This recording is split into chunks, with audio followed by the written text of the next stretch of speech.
Okay, नमस्कार, good morning, जय RCM. Good morning जय ଆସିଏ। बहुत बहुत धन्यवाद आपण मानक समस्त को। एग्जैक्टली मोर कहवाक गले आपण माने तो गुरुकुल रो बहुत बढ़िया स्टूडेंट ऑलरेडी हो गले। तो रेगुलर गुरुकुल ले बसिबा ये गोटे आदत रे भी आसी गलानी। गगन बाबू भी ड्यूटी रे अछंती बोधे। ଆଉ ଅମୀୟ ବି ଅଛନ୍ତି, ଆରତି ଅପା ଅଛନ୍ତି। ତ ଆଉ ଅନ୍ୟମାନେ ବି ଧୀରେ ଧୀରେ ଆସିବେ, କିନ୍ତୁ ଯୋଉମାନେ ଟାଇମରେ ଆସୁଛନ୍ତି ତ ସେମାନେ ସାହୁ ଭାଇ ବି ଆସିଗଲେଣି। ହୁଁ। ଯୋଉମାନେ ଟାଇମରେ ଆସୁଛନ୍ତି ତ ସେମାନଙ୍କ ଆ, ବହୁତ କିଛି ଏକ୍ସଟ୍ରା ମିଳିବାକୁ ଅଛି। ସେଦିନ ଦିନେଶ ସାର୍ କହୁଥିଲେ ଯେ ଗୋଟେ ବହୁତ ଭଲ କଥା କହୁଥିଲେ ଆମକୁ। ଆ, ଯେ କୌଣସି ଛାତ୍ର ଯଦି ଡେରିରେ ଆସେ କ୍ଲାସକୁ, ପାଠ ନ କରେ, ଏ, ଆପଣଙ୍କୁ କଣ ଲାଗୁଛି ସେ କେବେ ତା ଜୀବନରେ ଆଇଏଏସ୍ ହେଇଯିବ? କେବେ ହବନି। କିନ୍ତୁ କିନ୍ତୁ ଯିଏ ରେଗୁଲାର ଆସୁଥିବ, ଠିକ ସମୟରେ ଆସୁଥିବ, ସବୁ ତାର ପାଠ ପଢୁଥିବ, ସବୁ କିଛି କରୁଥିବ, ଆକ୍ଟିଭିଟିଜ କୁ ଠିକ କରୁଥିବ, ତାହେଲେ ସେ ଟପ ରେ ବି ପହଞ୍ଚି ଯାଇପାରିବ। ଇଏ ବି ଆମର ଯୋଉ ମେହନତ ରହୁଛି, ଯୋଉ ପ୍ରକାର ସିଷ୍ଟମ ଡେଭଲପମେଣ୍ଟ ହଉଛି, ଇଏ ଡାଇରେକ୍ଟ ସେଲିଂ ଇଣ୍ଡଷ୍ଟ୍ରିରେ ଯୋଉ ପ୍ରକାର କ୍ରାନ୍ତି ହଉଛି, ବହୁତ ବଡ ଆକାରରେ ଆମେ ମାନେ ଆଗକୁ ବଢୁଛେ। ସେଥିପାଇଁ ନିଜେ ପଞ୍ଚୁଆଲ ହବା ନିହାତି ଜରୁରୀ। ଆମେ ଆଗକୁ ବଢିବା ନିହାତି ଜରୁରୀ। ତ ମନ ଭିତରେ ଆ, ବହୁତ କିଛି ଆଶା ସ୍ୱପ୍ନ ନେଇକି ଆମେ ଆଗକୁ ବଢୁଛେ। ଆଉ ସବୁଠୁ ବଡ କଥା ଯେ ଆଜି ଯୋଉ ଟପିକ ଆମର ଗୁରୁକୁଲ ରେ ଥିଲା, ବହୁତ ହି ପାୱାରଫୁଲ ଟପିକ ଥିଲା। ଆ, ଆଜି ପର୍ଯ୍ୟନ୍ତ କୌଣସି ନେଟୱାର୍କ ମାର୍କେଟିଂ ବା ଡାଇରେକ୍ଟ ସେଲିଂ ଇଣ୍ଡଷ୍ଟ୍ରି ଭିତରେ ଦେଖିବାକୁ ମିଳେନି ଯେ ଏ ପ୍ରକାରର ପ୍ରଡକ୍ଟ ବି ନେଟୱାର୍କ ମାର୍କେଟିଂରେ ଆସିପାରେ। ତ କେବେ କାହା ପାଖରେ ନାହିଁ। ଆଉ ଇଏ ରେଗୁଲାର ପ୍ରଡକ୍ଟ, ଏଇଥିପାଇଁ ମୁଁ ଭାବୁଛି ବୋଧେ ମୋର ଯାହା ଚିନ୍ତାଧାରା ଯେ କୌଣସି ଡାଇରେକ୍ଟ ସେଲିଂ ଏଇଥିପାଇଁ ଆଣିପାରନ୍ତିନି, କାରଣ ୟାର ପ୍ରାଇସ୍ ଆର କ୍ୱାଲିଟି ଲୋକମାନଙ୍କୁ ଜଣା ଅଛି। ଯୋଉମାନଙ୍କୁ ଏଭଳି କିଛି ପ୍ରଡକ୍ଟ ନେଇ ଆସୁଛନ୍ତି ଯେ ଯୋଉମାନେ କି ମାର୍କେଟରେ ତାର ରେଗୁଲାର ମାର୍କେଟରେ କୋଉଠି ବିକ୍ରି ହୁଏନି। ସପୋଜ ପ୍ରୋଟିନ ପାଉଡର ହଉ କିମ୍ବା କୌଣସି ସପ୍ଲିମେଣ୍ଟ ହଉ, ଇଏ ତ ରେଗୁଲାର ମାର୍କେଟରେ ବିକ୍ରି ହୁଏନି, ତାକୁ ପ୍ରାଇସ୍ ଯେତେ ବି କଲେ ଚଳିବ। କିନ୍ତୁ ଏଇ ଯୋଉ ରେଗୁଲାର ୟୁଜ୍ ଜିନିଷ, ତ ଡେଲି ୟୁଜେବଲ ଜିନିଷ, ତ ସେ ବି ଆମର ଡାଇରେକ୍ଟ ସେଲିଂ ମାର୍କେଟରେ ଆସିପାରୁଛି। ସେଥିଲାଗି ଆମେ ଗର୍ବ ନିଜକୁ ଅନୁଭବ କରିବା ଦରକାର କି ଆମେ ଏଭଳି ଗୋଟେ ଅଭିଯାନ, ଏଭଳି ଗୋଟେ ସିଷ୍ଟମ ସହିତ ଆମେ ନିଜକୁ ଯୋଡି ହେଇଛେ, ତ ଯୋଉଥିରେ କି ଗୁଡ ମର୍ଣ୍ଣିଂ ଟୁ ନେଇକି ଗୁଡ ନାଇଟ୍ ପର୍ଯ୍ୟନ୍ତ ପ୍ରତ୍ୟେକଟି ପ୍ରଡକ୍ଟ ଆମର ଆଭେଲେବୁଲ ଅଛି। ଆମକୁ ଲାଗୁନି ଯେ ଆମେ ଗୋଟେ ନେଟୱାର୍କ ମାର୍କେଟିଂ ବା ଗୋଟେ ଡାଇରେକ୍ଟ ସେଲିଂ ଇଣ୍ଡଷ୍ଟ୍ରି ଭିତରେ ଆମେ ଅଛେ, ଯୋଉଥିପାଇଁ ଆମେ ଯୋଉ ଜିନିଷ ଦରକାର ନାହିଁ ଆମେ ସେଇ ଜିନିଷକୁ କିଣିବାକୁ ପଡୁଛି। ସେୟା ନୁହେଁ। ତ ଏଠି କଣ, ଆମେ 5,000 ପିଭି କରୁଛେ ବା 10,000 ପିଭି କରୁଛେ, ଯାହା ବି କରୁଛେ, ତ ସେଥିରେ ନିଜର ରିକ୍ୱାରମେଣ୍ଟକୁ ଫୁଲଫିଲ କରିବାକୁ ଯାଇକି ଆମର ସେ ପିଭି ଅଟୋମେଟିକ ହେଇଯାଉଛି। ତ ଗୋଟେ ବହୁତ ବଡ କଥା। ଆଉ ଏଥିରେ ଟିସି ସାର୍ ସବୁବେଳେ ସେଇ କଥାକୁ କୁହନ୍ତି ଯେ ଆମର ପାୱାର ଡ୍ରେସିଂ ସହିତ ପାୱାର ଥିଙ୍କିଂ ହବା ନିହାତି ଜରୁରୀ। ଆମେ ଯଦି ଚିନ୍ତାଧାରାକୁ ବହୁତ ବଡ କରିଦେଇ ପାରିବା, ତାହେଲେ ଆମ ଚିନ୍ତାଧାରାରେ ବହୁତ ସାରା ଆମେ ଡେଭଲପମେଣ୍ଟ କରିଦେଇ ପାରିବା। ତ ସେଥିଲାଗି ଆମର ଚିନ୍ତାଧାରାକୁ ବହୁତ ବଡ ରଖିବା ଦରକାର। ଆଉ ମନଜିତ ସାର୍ ବି ଆଜି ବହୁତ ସାରା କଥା କହିଲେ, ଯେମିତିକି ଭିଲୱାଡା ଗଲା ଯିବା ଦ୍ୱାରା ଆମେ ବହୁତ ସାରା ପ୍ରଡକ୍ଟକୁ ସେଠି ନିଜେ ଦେଖିପାରିବା, ନିଜେ କିଣିପାରିବା। ମୋର ତ ଇଚ୍ଛା ଅଛି, ମାନେ ଯେତେବେଳେ ମୁଁ ଭିଲୱାଡା ଯେତେବେଳେ ଯାଏ, ସେତେବେଳେ ମୋର ପରଚେଜ ବି ବହୁତ ବଢିଆ ରହିଯାଏ। ଫ୍ୟାମିଲିର ସମସ୍ତଙ୍କର ମୁଁ ବି ପରଚେଜ ବି କରିଦିଏ। ଆଉ ତା ସହିତ ଅନଲାଇନ ସପିଂଟା ସବୁଠୁ ବହୁତ ବଡ କଥା। ସମସ୍ତଙ୍କୁ ଦେଖେଇବା ଦରକାର, କାରଣ ସବୁ ସମୟରେ ଆମେ ଭିଲୱାଡା ଯିବା କେବେ ସମ୍ଭବ ହବନି। ଯଦି ଆମେ ଅନଲାଇନ ସପିଂ ଆମ ଟିମରେ ସମସ୍ତଙ୍କୁ ଶିଖେଇବା, ତାହେଲେ ସେଥିରେ ମ, ଯାହାର ଯାହା ରିକ୍ୱାରମେଣ୍ଟ ଅନୁସାରେ, ସବୁବେଳେ ତ ଲୋକ ଆମକୁ ଫୋନ କରିବେନି, ଆମେ କେତେବେଳେ କୋଉ କାମରେ ଥିବା ସେମାନେ ଆମକୁ ଫୋନ କରୁଥିବେ, ଡିଷ୍ଟର୍ବ କରୁଥିବେ। ଏବେ ମିଟିଂ ଚାଲିଥିଲା, ଡୁବୁରିରୁ ଜଣେ ସାଥୀ ମୋତେ ଫୋନ କରୁଛନ୍ତି, ମୁଁ ତାଙ୍କୁ ମନା କରିଦେଲି, ମୁଁ କହିଲି ନାଇଁ ଏବେ କଥା ହେଇପାରିବାନି, ଆ, ଆମେ ପରେ କଥା ହବା। ତ ଆମେ ଯଦି ତାଙ୍କୁ ଶିଖେଇଦବା ତାହେଲେ ସିଏ ତାଙ୍କ ନିଜ କାମ କରିଦେବେ। ଯେମିତିକି ସ୍ୱାମୀ ବିବେକାନନ୍ଦ କହନ୍ତି ଯେ କାହାକୁ ମାଛଟିଏ ଦବାକୁ ହେଲେ ଆପଣ ମାଛଟିଏ ଦିଅନ୍ତୁନି, ମାଛ ଧରିବା ଶିଖି ଦିଅନ୍ତୁ, ତାକି ସେମାନେ ତାଙ୍କର ଯେତେବେଳେ ଇଚ୍ଛା ହବ ସେତେବେଳେ ସେ ତାଙ୍କର ମାଛ ଧରିକି ଖାଇଦେବେ। ଆପଣଙ୍କ ଉପରେ ଡିପେଣ୍ଡ ହେବେନି, ମନ ଭିତରେ ରାଗ ରଖିବେନି ଯେ ଇଏ ଆସିଲାନି ମତେ ମାଛ ଦେଲାନି। ତ ଇଏ ହଉଛି କଥା। ତ ସେଥିଲାଗି ଆମେ ଲୋକଙ୍କୁ ଶିଖେଇବା ନିହାତି ଜରୁରୀ। ଅନଲାଇନ ଭିଜିଟ କରେଇବା, ଭିଲୱାଡା ଭିଜିଟ କରେଇବା, ଇଏ ବି ନିହାତି ଜରୁରୀ। ତ ୟା ଉପରେ ଆଉ ସବୁଠୁ ବଡ କଥା ଯେ କୌଣସି ସାଥୀ ଯେ ଯୋଉମାନଙ୍କ ସାଙ୍ଗରେ ଆମେ 5 ବର୍ଷ ହେଲା, 10 ବର୍ଷ ହେଲା, 15 ବର୍ଷ ହେଲା, 20 ବର୍ଷ ହେଲା, କି ଆମେ ତାଙ୍କ ସାଙ୍ଗରେ ବହୁତ ଭଲ ମିଶୁଛେ, ଆମ କଥା ଉପରେ ସେମାନେ ଯେତିକି ଭରସା ବିଶ୍ୱାସ ନ କରିବେ, ତ ଗୁରୁକୁଳକୁ ଯଦି ଆମେ ନେଇ ଆସିବା ତାହେଲେ ଗୁରୁକୁଳରେ ତାଙ୍କର ଭରସା ବିଶ୍ୱାସ ବହୁତ ବଢିଯିବ। କାରଣ ଏଠି ଗୁରୁକୁଳରେ ପୁରା 1000 ଲୋକ ବସୁଛନ୍ତି ଜୁମରେ, ତା ସହିତ ୟୁଟ୍ୟୁବରେ ବି ବହୁତ ସାରା ଲୋକ ବି ବସୁଛନ୍ତି। ତ ଇଏ ଏତେ ଲୋକଙ୍କ ଭିତରେ ଯୋଉ କଥା ସାର୍ବଜନିକ କୁହାଯାଉଛି, ତ ଲୋକଙ୍କର ମନ ଭିତରେ ବିଶ୍ୱାସ ଭରସା ବି ଆସୁଛି। ଆଉ ଧୀରେ ଧୀରେ ଆରତୀ ଅପା ବି ରେଗୁଲାର ଗୁରୁକୁଲରେ ବସୁଛନ୍ତି, ହ୍ୟାଣ୍ଡ ରାଇଜ କରୁଛନ୍ତି। ଆଜି ବି ତାଙ୍କର ବି କହିଲେ ତ ପୁରା ପ୍ୟାନ ଇଣ୍ଡିଆ, ପୁରା ଅଲ ଓଭର ଇଣ୍ଡିଆର ଲୋକ ବି ତାଙ୍କୁ ଦେଖୁଛନ୍ତି। ଆଉ ବହୁତ ବଢିଆ କଥା।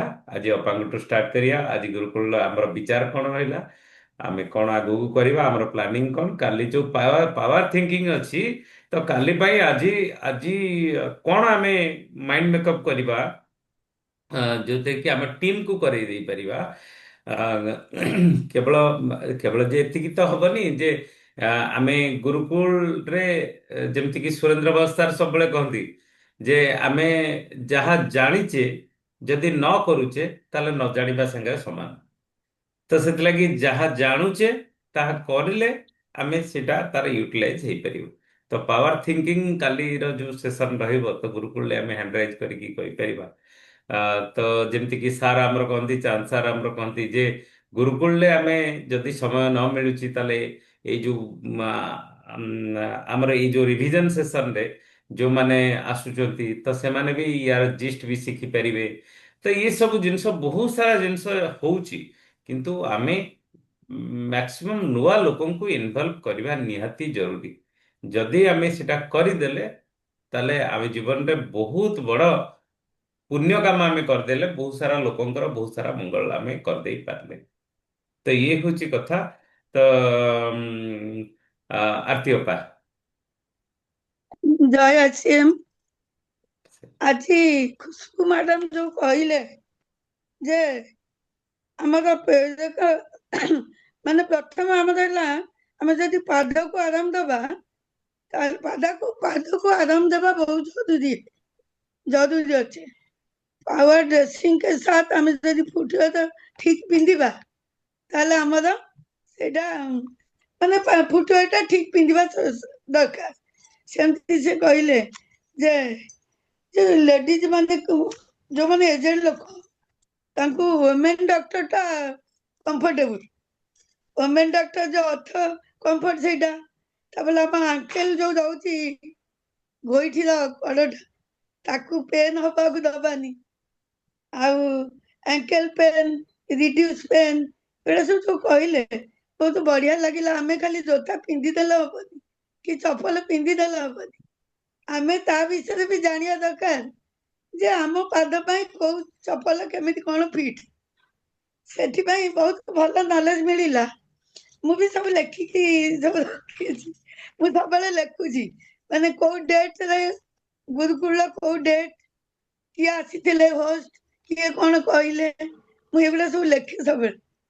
ଆଉ ସ୍ୟାଣ୍ଡାଲ କେତେ ପ୍ରକାର ଭେରାଇଟି ଅଛି, ଲୋଟସ, ତାପରେ ଏ ଯୋଉ ଲୋଟସ ଟା ବି ମୁଁ କହିଲେ, ସେଠି କହିଲେ ୱିଦାଉଟ୍ ଲେସ୍ କେମିତି ଜେଣ୍ଟସ ମାନେ ପିନ୍ଧିବେ ସେଇଟା ତାଙ୍କୁ ଆରାମ, ଫର୍ମାଲ ଡ୍ରେସ ସାଙ୍ଗରେ କୋଉ ସୁଜ ପିନ୍ଧିବେ, ଏଇସବୁ ଭଲ କହିଲେ। ଆମେ ଲୋକ କଣ ମାନେ ମର୍ଣ୍ଣିଂ ୱାକ୍ କଲା ବେଳେ ବି ସେ ଯୋଉ ଜୋତା ନାହିଁ ସେ ଜୋତା ପିନ୍ଧିକି ଯାଉଛନ୍ତି, ତାଙ୍କ ନଲେଜ ନାହିଁ।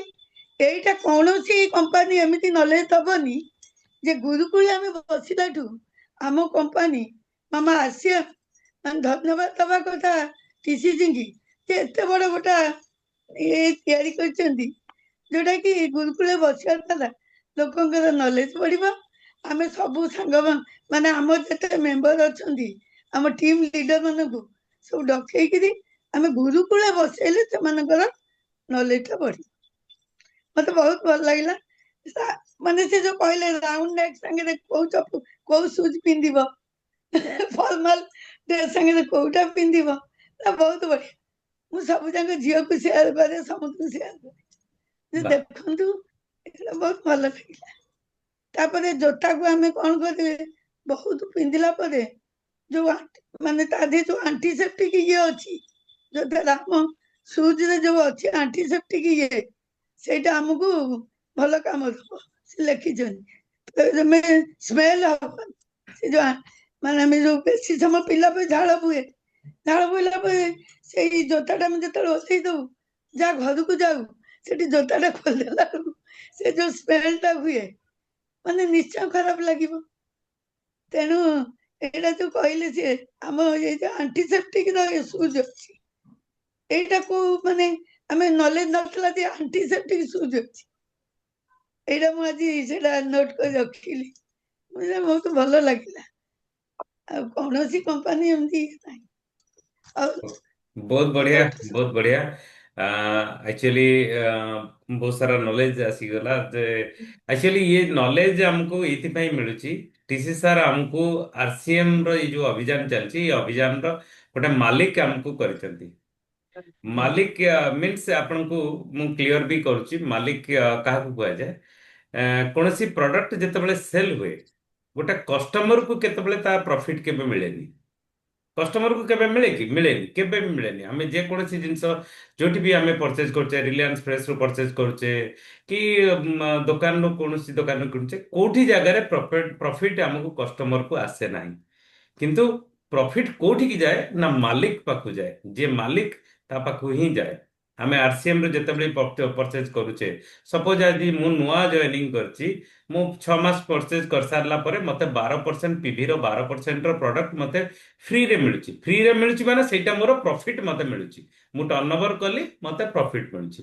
ମୁଁ 5,000 ପିଭି ଯଦି ମୋ ଟିମରେ କରେଇ ଦେଇ ପାରିଲି ବା ମୁଁ ନିଜେ ସେଲ୍ କଲି, ମତେ ଏକ୍ସଟ୍ରା 2% ପ୍ରତି ମାସରେ ମିଳୁଛି। ତ ସେଟା ମତେ ପ୍ରଫିଟ ମିଳୁଛି। ତ ଏଠି ପ୍ରଫିଟ ଯେତେବେଳେ ଆମେ କରୁଛେ, ଯେତେବେଳେ ମାଲିକ ହଉଛେ, ଜଣେ ମାଲିକକୁ ତା ନିଜ ପ୍ରଡକ୍ଟର ନଲେଜ ତ ହବା ନିହାତି ଦରକାର। ଟିସି ସାର୍ ସେଇଟା ଆମକୁ ଦଉଛନ୍ତି ଯେ ଜଣେ ମାଲିକ ଆପଣ ମାନେ ମାଲିକ, ଆଉ ମାଲିକକୁ ତା ନିଜ ପ୍ରଡକ୍ଟ ଉପରେ ନଲେଜ ନିହାତି ହବା ନିହାତି ଦରକାର। ଆଉ ମାଲିକ ନଲେଜ ନଲେଜ ନଥିଲେ ଆମେ ଯାହାକୁ ବି ପ୍ରଡକ୍ଟ ମାନେ ଅଫର କରିବା, ଇଏ କରିବା, ସିଏ ଆମକୁ ଆଗ ପଚାରିଲା ଆମେ କିଛି କହିପାରୁନଥିବା, ଖରାପ ଲାଗିବ।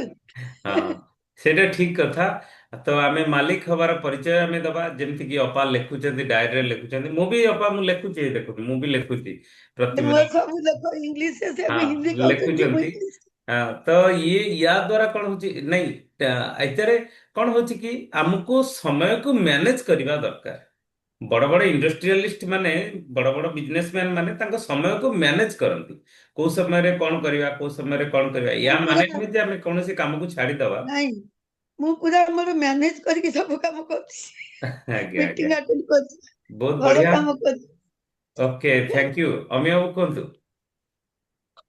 ସାର୍ ନମସ୍କାର।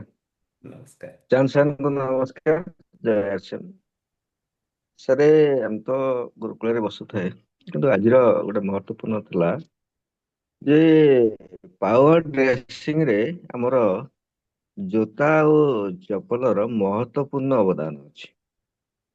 ଆଉ ଯୋଉ ଆଣ୍ଟିସେପ୍ଟିକ ଯୋଉ ଜୋତା କହିଲେ, ସେଟା ମୋର ବି ବିଲକୁଲ ଧାରଣା ନଥିଲା। ଆଉ ଏମିତି ତ ମୁଁ ପ୍ରାୟ ଆମ ପରିବାର ପାଇଁ ଜୋତା ଚପଲ ମଗେଇଦିଏ, ଭିତରୁ କେବେ ନେଇଯାଆନ୍ତି। କିନ୍ତୁ ଜୋତା ଚପଲ ଯୋଉ ମହତ୍ୱପୂର୍ଣ୍ଣ ଅଙ୍ଗ ଅଛି, ତାକୁ ଆଜି ବୁଝିବାକୁ ଧାରଣା ଭିତରେ ଆସିଲା। ଏବଂ ତା ସହିତ ଅନ୍ୟ ବି ଏଇ ଜୋତା ଚପଲ ଆମର ପ୍ୟାରିଟ ର କଣ କଣ ଅଛି, କାହିଁକି ତା ସୋଲ ବି ଖସି ଯାଉଛି, ଯୋଉ ଏୟାର ଯୋଗୁ ଯୋଉ ଗୋଟେ ଜାଗା ରଖିବା ଦ୍ଵାରା, ସେଠି ବି ନଲେଜ ମିଳିଲା।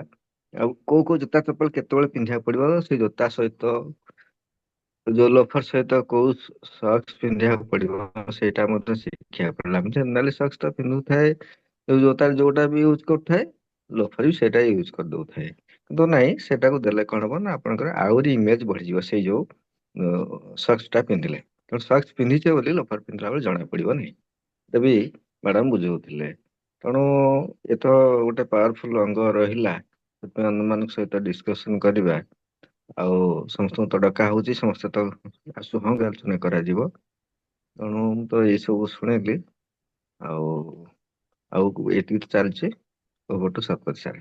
ଓକେ, ଆମେ ଆମର କାର୍ଯ୍ୟକ୍ରମକୁ ଯାହା ଆମେ କରୁଛେ ବାରମ୍ବାର ବାରମ୍ବାର ସେଇ କାମକୁ ଯଦି ଆମେ କରିଚାଲିବା, ଉଦ୍ଦେଶ୍ୟ ଯଦି ମହାନ ଅଛି, ଦିନେ ନା ଦିନେ ସେ ସଫଳ ହେଇପାରିବ। ଇଏ ଭଗବାନଙ୍କର ପରୀକ୍ଷା।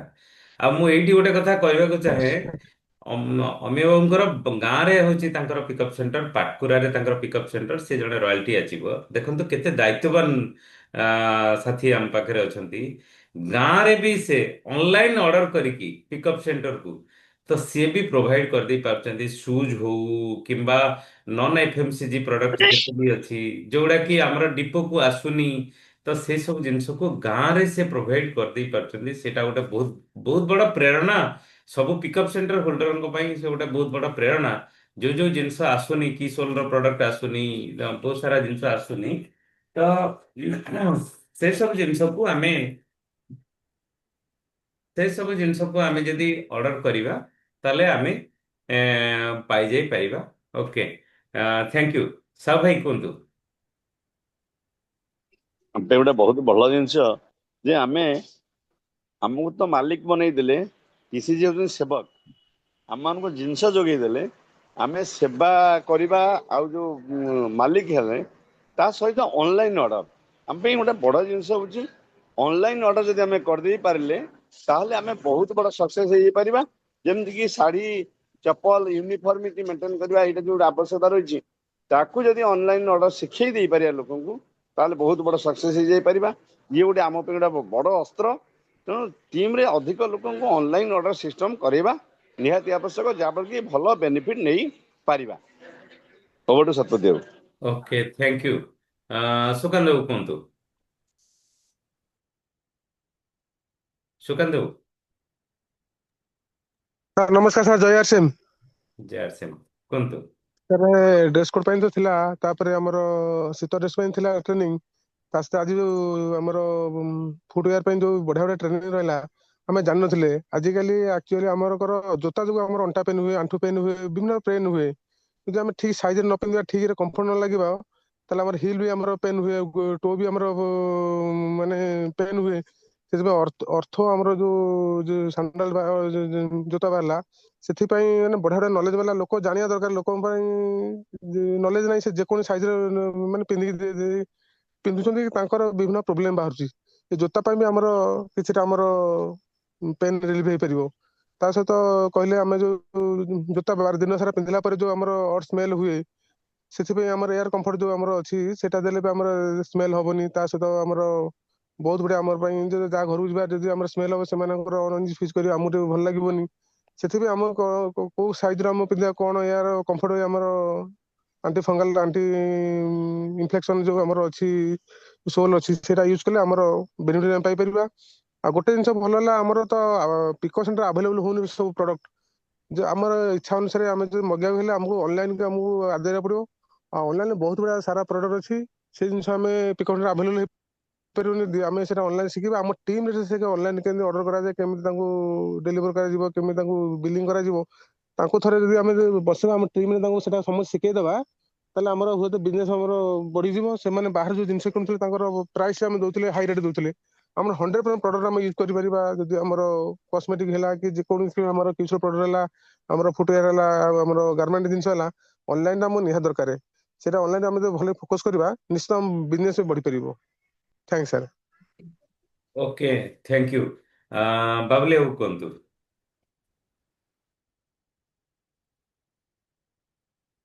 ଆଜ୍ଞା, ବାବୁଲି ବାବୁ କୁହନ୍ତୁ।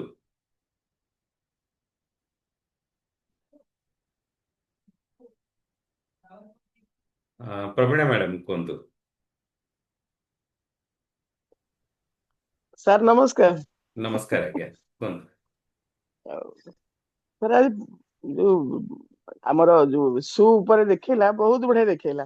କାହିଁକିନା ନିଜର ପର୍ସନାଲିଟି, ଡ୍ରେସ ପିନ୍ଧ ବା ଶାଢୀ ପିନ୍ଧ ବା ଯାହା ପିନ୍ଧ, ପ୍ରଥମେ ସୁ ଟା ହିଁ ଆସେ। ଆମେ ବି ସକାଳୁ ୱାକ୍ କରୁଛୁ, ୱାକ୍ ରେ ପିନ୍ଧିକି ଯାଉଛୁ ସୁ, ସେ ସୁଟା ଭାରି କମ୍ଫର୍ଟେବୁଲ ଲାଗେନି।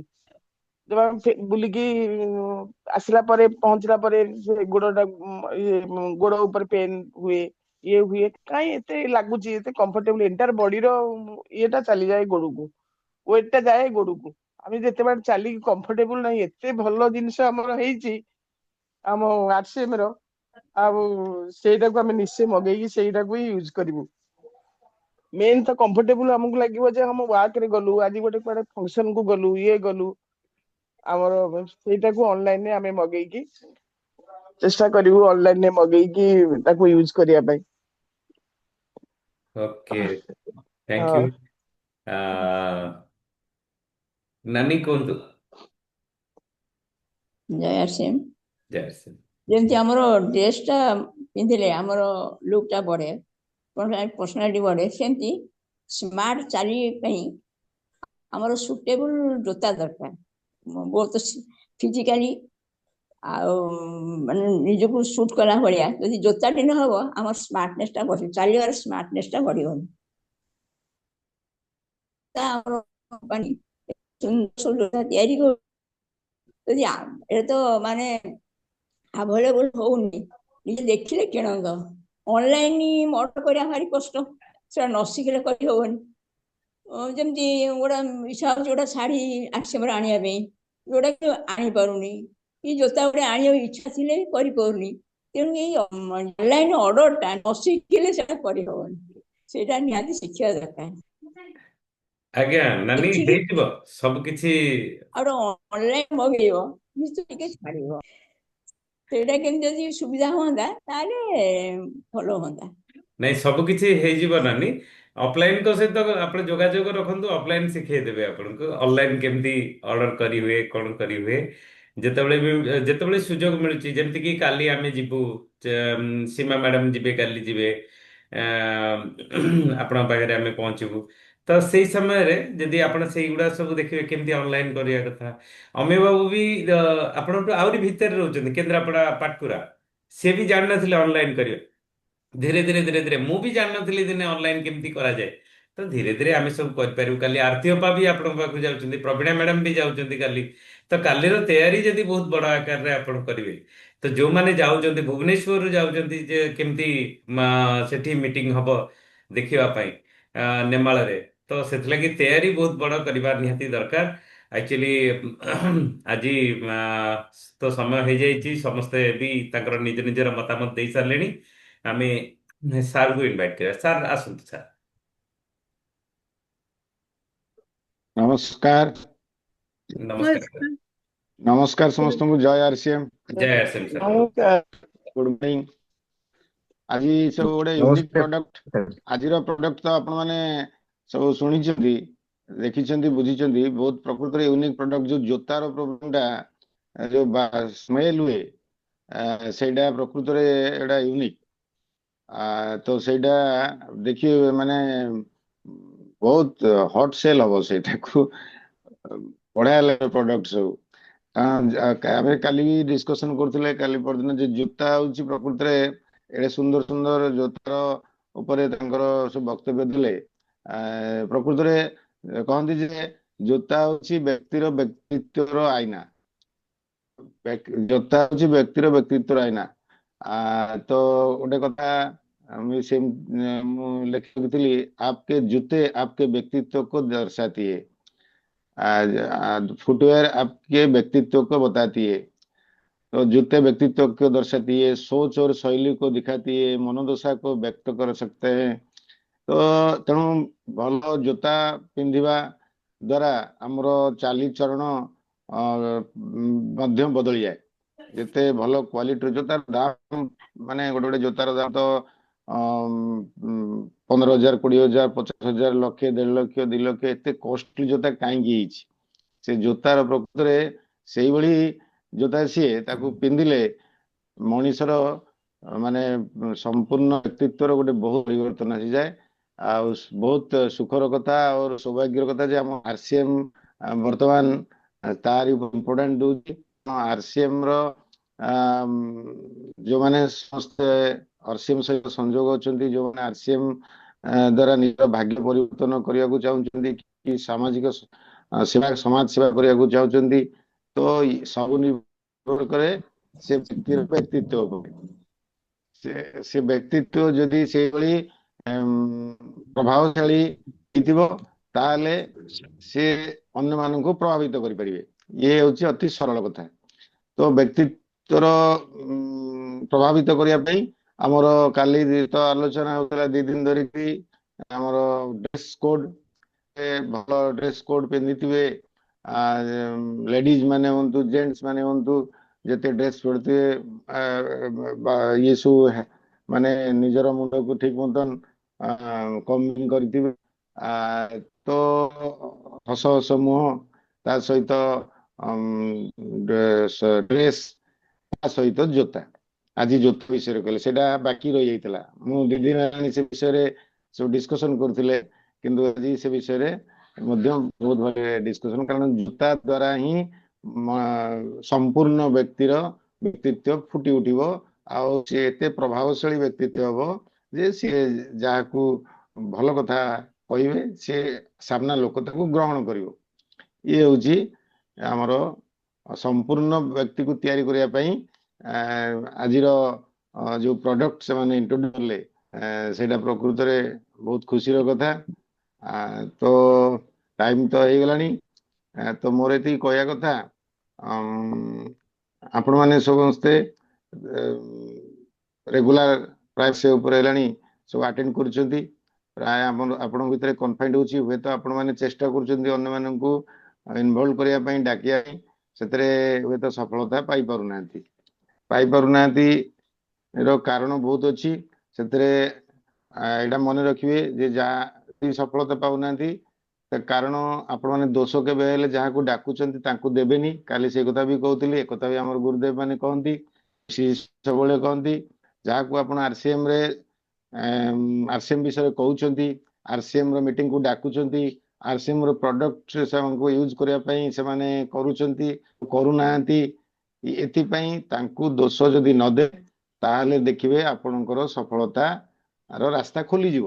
ଭାରି ଏଇଟା ସୂକ୍ଷ୍ମ କଥା। ଏଇଟା ଯଦି ନିଜର ଦୋଷ ପାଇଁ, ନିଜର ଫେଲ୍ୟୁର ପାଇଁ ଆମେ ଯଦି ଅନ୍ୟକୁ ଦୋଷ ନଦେବା ତାହେଲେ କଣ ହବ ନା ଆମର ନିଜର କୋଉଠି ଦୋଷ ହେଲା ଆମକୁ ଦେଖାଯିବ। ଅନ୍ୟକୁ ଦୋଷ ଦେଲେ ଆମର ଦୋଷଟା ଜଣା ପଡିବନି, ଅନ୍ୟକୁ ଦୋଷ ଦେଇଦେଲେ ଆମର ଦୋଷଟା ଜଣା ପଡିବନି। ତେଣୁ ଜଣା ଯେତେବେଳେ ପଡିବନି ଆମେ ସେତେବେଳକୁ ଆଗେଇ ପାରିବାନି, ତ ଆମର ଭୁଲ କୋଉଠି ଜାଣିପାରିବାନି। ତ ଯେତେବେଳେ ଅନ୍ୟକୁ ଦୋଷ ନିଜକୁ ଦେଖିବା ଯେ ମୋର କୋଉଠି ମିଷ୍ଟେକ୍ ହଉଛି, ମୋର କହିବାରେ, କଥାବାର୍ତ୍ତାରେ, ବ୍ୟବହାରରେ, ମୋର ସାର୍ଟ ପ୍ୟାଣ୍ଟ ପିନ୍ଧିବାରେ, ମୋର ଜୋତା ପିନ୍ଧିବାରେ, ମୋର ଭାଷାରେ, ମୋର ଚେହେରାରେ କୋଉଠି ମୋର ଦୋଷ ରହିଯାଉଛି, ତାହେଲେ ଦେଖିବେ ପରିବର୍ତ୍ତନ ଆସିବ। ଇଏ ତ ବାହାର କଥା। ଭିତର କଥା ହଉଛି କଣ ଯେ ମୋ ଭିତରେ ଯଦି ସଂକୋଚ ଭାବ ଥିବ, ମୋ ଭିତରେ ଯଦି ଅହଙ୍କାର ଥିବ, ମୋ ଭିତରେ ଯଦି ମାନେ କଣ ସେଇଟା ଅଳସୁଆମୀ ପ୍ରକୃତି ଥିବ, ସିଏ ମଧ୍ୟ ମତେ ଅଟକେଇ ଦେବ। ବିଶେଷ କରି ଏଇ କଥା ବି ଆମେ ନିଜେ ବି ବଡ ମାନେ ଆଶ୍ଚର୍ଯ୍ୟ କଥା ଯେ ଏଗୁଡା ଆମେ ଜାଣିପାରୁନା। ଆମ ଭିତରେ ସଂକୋଚ ଆମକୁ ଅଟକେଇ ଦଉଛି, ଆମ ଭିତରେ ଅହଙ୍କାର ଆମକୁ ଅଟକେଇ ଦଉଛି, ଆମ ଭିତରେ ଆମର ଅଳସୁଆମୀ ପ୍ରକୃତି ଆମକୁ ଅଟକେଇ ଦଉଛି, ଇଏ ଖାମଖିଆଲି ଭାବ ଆମକୁ ଅଟକେଇ ଦଉଛି। ଏଗୁଡା ଆମେ ଜାଣିପାରୁନା। ତେଣୁ ଏଗୁଡା ଯଦି ଅନ୍ୟର ଦୋଷକୁ ଆମେ ନଦେବା ତାହେଲେ ନିଜକୁ ନିଜେ ଆମେ ଜାଣିପାରିବା। ଇଏ ସବୁ ହଉଛି ଟିସିଜିଙ୍କର କଥା। ଦୀର୍ଘ 4 ବର୍ଷ ଧରିକିରି ତାଙ୍କର ଗୁରୁକୁଲରେ ମୁଁ ରେଗୁଲାର ବସି ବସି ଆସେ। ତେଣୁ ଏଗୁଡା ସବୁ ଆପଣମାନେ ମଧ୍ୟ ସେ ଭିଡିଓ ସବୁ ବାହାର କରି ରହିଛି, 500, 1000, 1500 ଭିଡିଓ ରହିଛି ତାଙ୍କର ଭର୍ତ୍ତି ହେଇକିରି। କେତେବେଳେ କେତେବେଳେ ବାହାର କରିକି ଦେଖିବେ, ବହୁତ ବଢିଆ ବଢିଆ କଥା, ଚିନ୍ତାଧାରା ବଦଳିଯିବ। ତ ଏଇ ହଉଛି ଆମର ମାନେ ଲୋକଙ୍କ ସହିତ ସମ୍ପର୍କ, ଲୋକଙ୍କୁ ଆମର ତାଙ୍କ ଉପରେ ପ୍ରଭାବ ପକେଇବା କଣ ଦେଖନ୍ତୁ, ଗୋଟେ ଠିକ କଥା, ଗୋଟେ ସତ କଥା, ଗୋଟେ ତାଙ୍କର ଉପକାର ପାଇଁ ମଧ୍ୟ, ତାଙ୍କର ଉପକାର ପାଇଁ, ତାଙ୍କର ଭାଗ୍ୟ ପରିବର୍ତ୍ତନ ପାଇଁ ସେମାନେ ବୁଝିପାରନ୍ତି ନାହିଁ। ସେଥି ଆମେ ତାଙ୍କୁ ସେଇଟା ଯଦି ବୁଝିପାରିବା, ଆଉ ଏମିତି ଆମକୁ ବୁଝାନ୍ତି, ଆମକୁ ମଧ୍ୟ କହୁଥିଲେ 2005, 6, 7 ସବୁ କହୁଥିଲେ ଯେମିତି ନିଜର ପୁଅ ଯଦି ରୋଗ ହେଇଥିବ ତାକୁ ଯଦି ଇଞ୍ଜେକ୍ସନ ଦେବା ପାଇଁ ସିଏ ଯଦି ନ ନେବ ତାହେଲେ ଆମେ କଣ ବାପା ହିସାବରେ, ମା ହିସାବରେ କଣ ତାକୁ ସେଇଭଳିଆ ଇଞ୍ଜେକ୍ସନ ନ ଦେବା, କି ସେ ପିତା ଜିନିଷ ଖାଇବାକୁ ତାକୁ ଆମେ ଚେଷ୍ଟା ନ କରିବା ତ ଏକ୍ଜାକ୍ଟଲି କାରଣ ସେ ତା ଦ୍ୱାରା ଉପକାର ହୁଏ। ଏଇ ମାଧ୍ୟମରେ ଆମକୁ ବୁଝଉଥିଲେ 2005-6-7ରେ ଏକାଡେମିକ ଟ୍ରେନିଂରେ ଟିସିଜି ବୁଝଉଥିଲେ। ଏଭଳି ଯଦି ନିଜକୁ ଭାବିବେ ଯେ ଏ ବ୍ୟକ୍ତି ନିଜେ ଜାଣିପାରୁନି ତାର ଭାଗ୍ୟର ପରିବର୍ତ୍ତନର ଇଏ ଗୋଟେ ରାସ୍ତା, ତାକୁ ଏକ୍ଜାମ ବୁଝେଇବାକୁ ଯାଇକିରି ମୁଁ ମନେ ଅଛି ମୋର ଯୀଶୁ ଖ୍ରୀଷ୍ଟଙ୍କ କଥା ମଧ୍ୟ କହନ୍ତି। ଯୀଶୁ ଖ୍ରୀଷ୍ଟଙ୍କୁ ଯେତେ ଶିଳାବଦ୍ଧ କରାଯାଉଥିଲା ଆପଣ ଜାଣିଥିବେ ସେ ଯେତେବେଳେ କହିଲେ ଯେ ଭଗବାନ ୟାଙ୍କୁ କ୍ଷମା ଦିଅନ୍ତୁ, ଏମାନେ କଣ ଭୁଲ କରୁଛନ୍ତି, ଏମାନେ ଜାଣିପାରୁନାହାନ୍ତି କଣ ଭୁଲ କରୁଛନ୍ତି। ଏ କଥା ମଧ୍ୟ ଏକାଡେମିକ ଟ୍ରେନିଂରେ ଟିସିଜି କହୁଥିଲେ। ସେତେବେଳେ ବହୁତ ବଢିଆ ଆମେ ଯାଉଥିଲୁ, ପ୍ରତି 2 ମାସରେ ଯାଉଥିଲୁ, ସେଠି 2-3 ଦିନ ରହୁଥିଲୁ ଏକାଡେମିକ ଟ୍ରେନିଂ। ପୁଣି 3 ତାରିଖରେ ଏକାଡେମିକ ଟ୍ରେନିଂ ହବ, ମାର୍ଚ୍ଚ 3ରେ ଆପଣ ମାନେ ପ୍ରସ୍ତୁତ ହୁଅନ୍ତୁ। ଇଏ ତ ଜୁମରେ ତ ଗୁରୁକୁଳରେ କହୁଛନ୍ତି, କିନ୍ତୁ ପାଖରେ ବସି ଯେତେବେଳେ ଏସବୁ କଥା ଡିସ୍କସନ ହବ ସେତେବେଳେ ଭାରି ନିଜ ଉପରେ ପ୍ରଭାବ ପଡିବ, ଆଉ ଭାରି ପରିବେଶ ଏମିତି ଭଲ ଲାଗିବ, ମାନେ ମନେ ହବ ଆମେ ସ୍ୱର୍ଗରେ ଅଛୁ ବୋଲି। ସୀମା ମ୍ୟାଡାମ ତ ଭୁଲି ପାରନ୍ତିନି ଏତେ ଗୁଡା କଥା ଟିସିଜି କହନ୍ତି। ତେଣୁ ସେ କହନ୍ତି ଯେ ଯୀଶୁ ଖ୍ରୀଷ୍ଟଙ୍କୁ ଯେତେବେଳେ ମାନେ ତାଙ୍କର କରୁଥିଲେ ସେତେବେଳେ ସେ ଏଇ କଥା କହୁଥିଲେ ଯେ ଏମାନେ ବୁଝି ପାରୁନାହାନ୍ତି ଯେ କଣ ଏମାନେ ଭୁଲ କରୁଛନ୍ତି, ତେଣୁ କ୍ଷମା ତାଙ୍କୁ ଦଉଥିଲେ। ତ ଆମକୁ ଯଦି ଆମେ କାହାକୁ ମାନେ ଆମ କଥା ଶୁଣିକିରି ଆମର ଆରସିଏମ ବାବଦରେ ଶୁଣିକିରି ଆରସିଏମ ର ପ୍ରଡକ୍ଟକୁ ଦେଖିକିରି ସେମାନେ ଯଦି ନାରାଜ ହୋଇକି ଅବହେଳା କରନ୍ତି, ଭାବିବେନି ସେଥିରେ ଲଜ୍ଜାବୋଧ କରିବେନି, ସଂକୋଚ। ଏଇଟା ହଉଛି ସମସ୍ତଙ୍କଠୁ ଆମକୁ ପ୍ରଗତି ପାଇଁ ଅଟକଉଛି ଏଇ କଥାଟା। ମୁଁ କଣ ଏଥର ତ କହିବି, ସେ ତ ମନା କରୁଛି। ଯଦି ଆମ ଭିତରେ ଏ ପ୍ରଡକ୍ଟ ବିଷୟରେ ଏ ଆରସିଏମ ବାବଦରେ ଗର୍ବ ଅନୁଭବ ହବ, ଏ କେତେ ବଡ ସିଷ୍ଟମ ଚାଲିଛି, କେତେ ହଜାର ହଜାର ଲକ୍ଷ ଲୋକଙ୍କର ଉପକାର କରୁଛି, କେତେ ଲୋକଙ୍କର ଜୀବନର ପରିବର୍ତ୍ତନ ଆଣୁଛି, କେତେ ଲୋକଙ୍କୁ ସ୍ୱାସ୍ଥ୍ୟ ରକ୍ଷା କରୁଛି। ଦେଖୁ ଏଇ ଜୋତା ଗନ୍ଧ, ଜୋତା ଯୋଉ ଗନ୍ଧ ଗୋଡ ଏତେ ସାଂଘାତିକ ଅନୁଭବ କରିଛି ମୁଁ ଲୋକଙ୍କର, ଯେତେବେଳେ ସେମାନେ ଲଜ୍ଜା କରନ୍ତି ଭାରି, ମାନେ ତାଙ୍କର ଯେତେବେଳେ ଜୋତା ଦେଖନ୍ତୁ ଏ ଜିନିଷ ମାନେ ଆସିଗଲା। ଆଜି ପର୍ଯ୍ୟନ୍ତ ସେ ବିଷୟରେ ମୁଁ ଜାଣିନଥିଲି ଯେ ଏମିତିକା ସେଥିପାଇଁ କେତେ ମେଡିସିନ, କେତେ କ୍ରିମ ଫ୍ରିମ କଣ ସବୁ ଲଗାନ୍ତି, ସବୁ କିଛି କାମ ଦିଏନି। କିନ୍ତୁ ସେ ଗୋଟେ ଜୋତା ଆସିଲା ଯୋଉଟାକୁ ପିନ୍ଧିଲେ ସେଭଳି ଗନ୍ଧ ହବନି। ତାହେଲେ କୁହନ୍ତୁ, ଏମିତି ହେଲ୍ଥ ଗାର୍ଡ ତେଲ, ସେ ତେଲ ଆସିବା ପୂର୍ବରୁ କେହି ଜାଣିନଥିଲେ, କିନ୍ତୁ ଯେତେବେଳେ ଆସିଲା। ତ ଏ ସବୁ ପ୍ରଡକ୍ଟକୁ ନେଇକିରି ଆମେ ଯଦି ଗର୍ବ କରିବା ତାହେଲେ ଦେଖିବେ ସଂକୋଚ ଭାବ କମିଯିବ, ଲୋକଙ୍କୁ ଡାକିବାରେ କମିଯିବ। 10 ଥର ଡାକିଲେ ବି ଲଜ୍ଜା ଲାଗିବନି, ଯେ ମୁଁ 10 ଥର ଡାକିଲି ସେ ଶୁଣି, ଆରେ ସେ ବୁଝିପାରୁନି, ତାଙ୍କୁ କୋଉ ଉପାୟରେ କହିବି, ସେଇ ଢଙ୍ଗରେ ଯଦି କହି ଚାଲିଥିବି ସେ ତ ମାନେ ସବୁବେଳେ ନେଗେଟିଭ ହଉଥିବ। ଆଉ ସେଇ ଗୋଟିଏ ଲୋକ ପାଖରେ ତ ଆହୁରି ଟ୍ୟାକ୍ଟିସ ଅଛି। ମୁଁ ବହୁତ ଅନୁଭବ କରିଛି, 2ଟା ଲୋକଙ୍କୁ ବାର ବାର କହିଲି, ସବୁ ଜାଣିଲେ, ସେମାନେ ହଁ ହଁ କଲେ, ଶୁଣିଲେନି, ଇଏ କଲେନି, କିନ୍ତୁ ତାଙ୍କୁ ସେତିକି ଯେତିକି ହେଲା ସେତିକି। ତାପରେ ମୁଁ ଅନ୍ୟ ଲୋକଙ୍କୁ କହିବା ଆରମ୍ଭ କଲି, ଅନ୍ୟ ଲୋକଙ୍କର ଏମିତି କିଛି ଦିନ ପରେ ଅନ୍ୟ ଲୋକମାନେ ଲ ଅଫ ଆଭରେଜ ଅନୁସାରେ ସେମାନେ ରେସ୍ପଣ୍ଡ କଲେ, ଚାଲିଲା। ଆଉ ଯୋଉ ଲୋକମାନଙ୍କୁ କହିକି ଶୁଣୁଥିଲେ, ସେମାନେ ଯେତେବେଳେ ଦେଖିବେ ଯେ ଏମିତି କଣ ଭାରି ଜୋରରେ ଚାଲିଛି, କଣ ଏତେ ଲୋକ ଆସିଲେଣି, ତାହେଲେ ଠିକ କଥା। କିଛି ଲୋକ କଣ ବୁଦ୍ଧିର, ବିଚାର ଶକ୍ତିର ଲେବୁଲ ସବୁ ଅଛି। କିଏ ଲୋକ ପ୍ରଥମେ ଗ୍ରହଣ କରିଦବ, ସିଏ ହଉଛି ଲିଡର। ଯିଏ ପ୍ରଥମେ ଗ୍ରହଣ କରିନବ ସିଏ ହଉଛି ଲିଡର। ତାପରେ କିଛି ଲୋକ ଅଛନ୍ତି, ହଉ କଣ ହଉଛି ଦେଖେ ଆଗେ, ଏଇଟା ନାହିଁ ଗୋଟେ ଦେଖେ, ସେମାନେ ଦେଖିକିରି ହୁଅନ୍ତି, କେତେ ହୁଅନ୍ତି ଦେଖିକିରି ବି ସେମାନେ ହେବେନି। ସେ କହିବେ ସତରେ ଯିଏ ଏମିତି କାମ କରୁଛି ସେଥିରେ ଲାଭ ପାଉଛି କି ନାହିଁ, ତାକୁ ସେ ଥାର୍ଡ ପ୍ରକୃତିର ଲୋକ। ତେଣୁ ଆପଣ ମାନେ ଯୋଉ ଲୋକ ଏକ ପ୍ରକାର ଲୋକକୁ ଭେଟୁଥିବେ, ଯୋଉ ଲୋକ କଥାରେ ଶୁଣୁନଥିବ, ଭିଡିଓ ଦେଖାରେ, ସେ ବ୍ୟକ୍ତିର କାର୍ଯ୍ୟକଳାପ ଦେଖିକିରି ଦେଖିବେ ଯେ ଆପଣ କିଛି ଜଣ କହୁଛନ୍ତି, ଆପଣ ସେ ଶୁଣିଲେନି, ଆପଣ ଆହୁରି କିଛି ଲୋକଙ୍କୁ କହୁଛନ୍ତି। ତ ଏସବୁର ଆକ୍ଟିଭିଟିଜ ଦେଖିକିରି ସେମାନେ ପ୍ରଭାବିତ ହୁଅନ୍ତି। ତ ଆମର ଏଠି ତା ମାନେ କଣ, ଇଏ ଅଲ ୱାର୍ଲଡ ର ଇଏ ସିଷ୍ଟମର ଯୋଉ ସୂତ୍ର ଯେ ସି ମୋର ପିପୁଲ, ବହୁତ ବହୁତ ଲୋକଙ୍କୁ ସବୁବେଳେ ଦେଖା କରନ୍ତୁ, କଣ୍ଟାକ୍ଟରୁ ଆସନ୍ତୁ। ଯୋଉ ଲୋକ ବହୁତ ବାର କହିଲେ ସିଏ ମାନେ ହଁ ହଁ କରୁଛି, ଶୁଣୁନି, ଇଏ କରୁନି, ତାକୁ କହିବେ, ଜାଣିଲେ ସାଙ୍ଗେ ସାଙ୍ଗେ ଜାଣିନେବେ, ତାକୁ ତାପରେ ପ୍ରେସର କରିଛି ଲାଭ ନାହିଁ। ତାକୁ କହିବି, ବାବୁ ତମର କିଛି ଜଣାଶୁଣା ଲୋକଙ୍କର ଲିଷ୍ଟ ଦିଅ, ମୁଁ ତାଙ୍କ ସହିତ କଥାବାର୍ତ୍ତା କରିବି। ସେ ସାଙ୍ଗେ ସାଙ୍ଗେ ଆଗ୍ରହୀ। ଆଉ ସେମାନଙ୍କୁ ଯଦି ଜଏନ କରିଦେବି ତମ ତଳେ, ଆଉ ତମର ବଢିଆ ବିଜନେସ ହବ, ତମର ଗଲା ତମେ ଇନକମ ପାଇବ। ଇଏ ଗୋଟେ ସମସ୍ତଙ୍କ ବେଷ୍ଟ ଫର୍ମୁଲା। ତ ସିଏ କଣ କରିବ 20-30 ଜଣଙ୍କର ଲିଷ୍ଟ ଦେଇଦବ। ଆଉ କଣ ହବ ନା ତାକୁ ଖାଲି କହିବି, ଖାଲି ତାକୁ ଜଣେଇ ଦେଇଥାଉ ଯେ ଜଣେ ତମକୁ ଫୋନ କରିବେ ଏ ବିଷୟରେ। ତ ଏଇ କଥା ଆମର ତ ଭିଡିଓ ବାହାରି ଗଲାଣି, ଆମେ କଣ କରିବୁ ସାଙ୍ଗେ ସାଙ୍ଗେ ସେଇ ଲୋକଙ୍କର ଫୋନ ନମ୍ବର ଆଣି ତାଙ୍କୁ ଆଗେ ଭିଡିଓ ପଠେଇ ଦବୁ। ଭିଡିଓ ପଠେଇ ଦେଲା ପରେ ସେ ଭିଡିଓ ତ ନିଶ୍ଚୟ ଦେଖିବ, ସେ କଣ ଗୋଟେ ଭିଡିଓ ଅଛି ଦେଖିଲେ ସେ ତାର ଗୋଟେ ମାଇଣ୍ଡ ସେଟଅପ୍ ହେଇଯିବ, ତାପରେ ତାଙ୍କୁ ଦିନେ ଫୋନ ଯିବ।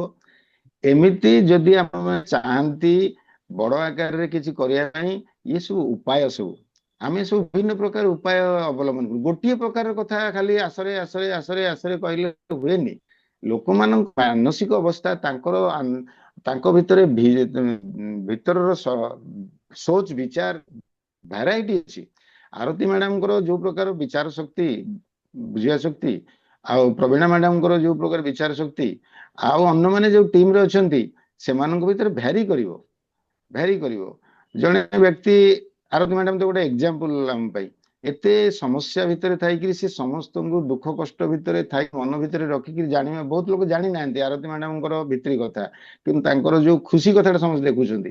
ଇଏ ପ୍ରକାରର ମେଣ୍ଟାଲିଟି କିଛି ଲୋକଙ୍କର ଥାଏ। ତ ସେମାନେ କଣ କରନ୍ତି, ଯେକୌଣସି ଗୋଟେ ଭଲ ଜିନିଷକୁ ବୁଝିପାରନ୍ତି ଶୀଘ୍ର, ସେମାନେ ଶୀଘ୍ର ବୁଝିପାରନ୍ତି, ତାର ଭବିଷ୍ୟତ ସେମାନଙ୍କର ବୁଝିପାରନ୍ତି, ସେମାନେ ସେଟାକୁ ଗ୍ରହଣ କରିନିଅନ୍ତି। ତାପରେ ବହୁତ ଲୋକ ଅଛନ୍ତି ସେମାନେ ଟିକେ ଡେରିରେ ବୁଝନ୍ତି, କହନ୍ତିନି ଇଏ ଟିକେ ଡେରିରେ ବୁଝେ। ଏମିତି ଲୋକ ନାହାନ୍ତି, ଆପଣ ଜାଣିଥିବେ ଆପଣଙ୍କ ଲାଇଫରେ, ଏଇ ଲୋକ ଡେରିରେ ବୁଝେ, ଏ ଲୋକ ଟିକେ ଏଇ ପ୍ରକାର ବୁଝେ। ତାହେଲେ ଆମେ ସେଇ ପ୍ରକାର ଆପ୍ରୋଚ କରିବା, ଆମେ ସେଇ ପ୍ରକାର ଆମର ମାନେ କଥାବାର୍ତ୍ତା, ଚାଲିଚଳନ, ବ୍ୟବହାର ତାଙ୍କ ସହିତ ସେମିତି କରିବା। ଇଏ ସବୁ ମଧ୍ୟ 2005-6-7ରେ TCG ସବୁ ଆମକୁ ଟ୍ରେନିଂ ଦେଲେ, ବିଭିନ୍ନ ପ୍ରକାର ଟ୍ରେନିଂ ଦେଲେ। ଆମେ ତେଣୁକରି ମାନେ ବିଭିନ୍ନ ପ୍ରକାର ଉପାୟ କରୁଥିଲୁ। ଯୋଉ ଲୋକକୁ ଦେଖୁଥିଲୁ ସେ କ୍ୟାପେବୁଲ ଲୋକ। କ୍ୟାପେବୁଲ କଣ, ସାମାଜିକ ସ୍ତରରେ ତାର ଭଲ ଷ୍ଟାଣ୍ଡିଂ ଅଛି, ମାନେ ପ୍ରତିଷ୍ଠା ଅଛି, ଆଉ ସେ ବ୍ୟକ୍ତିର ଦୂରଦୃଷ୍ଟି ବି ଭଲ, ସେ ଦୃଷ୍ଟିର ବ୍ୟବହାର ଭଲ, ଲୋକ ସମ୍ପର୍କ ଭଲ। ଆମେ ସେଇ ଲୋକ ସାଙ୍ଗେ ସାଙ୍ଗେ ଆପଣଙ୍କ କଥା ଶୁଣିବେନି, ସେ ଲୋକ ସାଙ୍ଗେ ସାଙ୍ଗେ ଶୁଣିବେନି। କ୍ୟାପେବୁଲ ଲୋକମାନଙ୍କ ସାଙ୍ଗେ ସାଙ୍ଗେ ଶୁଣିବେନି, ସେମାନେ ବହୁତ ପରବେ। ଆମେ ତାଙ୍କୁ କୋଉ ଉପାୟରେ ତାଙ୍କୁ ଆଣିବୁ, ସିଷ୍ଟମକୁ ଆଣିବୁ। ତାକୁ ସିଷ୍ଟମକୁ ଆଣିବାରେ ସେମାନଙ୍କୁ ଆମେ ଅନେକ ଥର ସଞ୍ଜୀବ ସାରଙ୍କ ସହିତ ତାଙ୍କୁ ଇଣ୍ଟ୍ରୋଡ୍ୟୁସ କରିକିରି କାଉନସିଲିଂ କରି ତାଙ୍କୁ ତାଙ୍କର ମାଇଣ୍ଡ ସେଟ୍ ହେଇଯାଇଛି। ଆମେ ବହୁତ ଥର କେତେ ଜଣଙ୍କୁ ସଞ୍ଜୀବ ସାର ସେମିନାରକୁ ନେଇକି ତାଙ୍କୁ ସେଟ୍ କରିଦେଇଛୁ। 15 ମିନିଟ ଭାଇ ଆସ ସେମିନାର ଆଟେଣ୍ଡ କର। କେତେ ଜଣଙ୍କୁ ଆମେ ସଞ୍ଜୀବ ସାରଙ୍କ କାଉନସିଲିଂ ଫୋନରେ, ସେତେବେଳେ ତ ଭିଡିଓ ଇଏ ଜୁମ୍ ନଥିଲା, ତାଙ୍କୁ ସ୍ମାର୍ଟଫୋନ ନଥିଲା, ତାଙ୍କୁ ଫୋନରେ କାଉନସିଲିଂ କରି ସଞ୍ଜୀବ ସାରଙ୍କ ସହିତ ତାଙ୍କୁ କଣ କରିଛୁ ଆମେ ସେଟ୍ କରିଦେଇଛୁ। ଥାର୍ଡ ପାର୍ଟି ନା, ଥାର୍ଡ ପାର୍ଟି ଦ୍ୱାରା ହିଁ ଇଏ ପ୍ରଭାବିତ। ଆପଣଙ୍କୁ ଡାଇରେକ୍ଟ ହେଇପାରେନି ଅନେକ ଜାଗାରେ, ସେଠି ଥାର୍ଡ ପାର୍ଟି ହଉଛନ୍ତି ଅଫଲାଇନ ସେମିନାର, ଟ୍ରେନିଂ, ଭିଡିଓ, ମାନେ ଜୁମ୍, ଏଗୁଡା ସବୁ। थैंक यू, बहुत बहुत धन्यवाद। Over to Satpathy babu. Okay, thank you sir, बहुत बढ़िया कथा जे निजको अपडेट और अपडेट हवार जो प्रकार दिग्दर्शन हमको मिलला, तो आमे सेतरे निजको डेवलपमेंट आमे करि परिया। आउ ऑलरेडी आज तो टाइम हो जाइछि, तो पुणी आमे काली देखा अच्छा हबा। सतपति बाबू, ଆପଣ ଆପଣ ଗତ କାଲିର ଭିଡିଓ କରିନାହାନ୍ତି ବୋଧେ? ओहो, काली एक्चुअली काली टिके बिजी रही गली आ करि पारनी। आज भी काली कालीर भी ସେଟା पब्लिश कर, आज भी कर देबी। आउ मुख्य କରିକି कथा आज ପଠାନ୍ତୁ, କାରଣ ଏଇ ଭିଡିଓ ଗୁଡା ମୁଁ ଗୋଟେ ଭାବିଛି ଏଇ ଭିଡିଓ କୁ ଗ୍ରୁପ ରେ ଦବା, ଲୋକଙ୍କୁ ଏଟା ପ୍ରମୋସନ କରିବା ଏଇ ଭିଡିଓକୁ। ତ ଭଲ ହୁଅନ୍ତା ଆପଣ ମାନେ ସବୁ ଭିଡିଓକୁ ଗ୍ରୁପ ରେ ଦିଅନ୍ତୁ ହେଲା। ମୁଁ ओके ଡାଇରେକ୍ଟ ସତପତି ଡାଇରେକ୍ଟ ଦେଲେ ଯେତେ ପ୍ରଭାବ ନ ପଡିବ, ଆପଣ ମାନେ ଯଦି ସାହୁ ବାବୁ ହୁଅନ୍ତୁ, ମ୍ୟାଡାମ ଆରତୀ ମ୍ୟାଡାମ ହୁଅନ୍ତୁ, ବି କାଲି ପ୍ରବୀଣା, ଭୁଲି ଯାଇଥିଲି। ଆପଣ ମାନେ ଏଇ ଭିଡିଓ ଗୁଡା ଯୋଉ ଅଛି ତାଙ୍କୁ ଗ୍ରୁପ ରେ ଦିଅନ୍ତୁ, ତାହେଲେ ଲୋକଙ୍କର ଗ୍ରହଣ ହବ। ଆଉ ସତପତି ବାବୁ ଯଦି ନିଜେ, ସତପତି ବାବୁ ତ ପ୍ରୋଗ୍ରାମ ନାଇଁ କରୁଛନ୍ତି, ସତପତି ଭିଡିଓ ଦେବେ,